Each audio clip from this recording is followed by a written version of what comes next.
করে রেখেছি পটাশিয়াম ডাইক্রোমেটে, মানে এখানে K2Cr2O7 এর সঙ্গে কনসেন্ট্রেট সালফিউরিক অ্যাসিড মেশানো আছে একদম। তো আমরা মিডিয়ামটাকে ডাইলিউট করবার জন্য কিছুটা জল এর মধ্যে নিয়ে নিচ্ছি। এটা যে কোনো জল নিলেই হবে, ডিস্টিল ওয়াটারও করতে পারো বা ট্যাপ ওয়াটারও করতে পারো। এর মধ্যে আমরা যোগ করে দিচ্ছি কিছুটা কমলা বর্ণের পটাশিয়াম ডাইক্রোমেট। সবাই দেখতে পাচ্ছেন নিশ্চয়ই। আমরা আরেকটু জল দিয়ে দিচ্ছি যাতে আরো ভালো মতো মিডিয়ামটা বোঝানো যায়।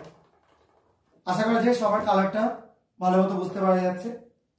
তো যেহেতু আমি একদম অ্যাসিডিফাইড সলিউশনই নিয়েছি, এখানে আমরা এক্সট্রা অ্যাসিড আর যোগ করব না, একদম সরাসরি যোগ করব কি সোডিয়াম সালফাইড। এবং সোডিয়াম সালফাইড আমার এখানে ফ্লেক্স আকারে আছে, অর্থাৎ এরকম চূর্ণ বিচূর্ণ আকারে রয়েছে। এখান থেকে খুব অল্প পরিমাণ কিছু ফ্লেক্স এর মধ্যে যোগ করে দেব। তো এটা যোগ করে দিচ্ছি। এবার কি পরিবর্তনটা হয় তোমরা শুধু লক্ষ্য করো।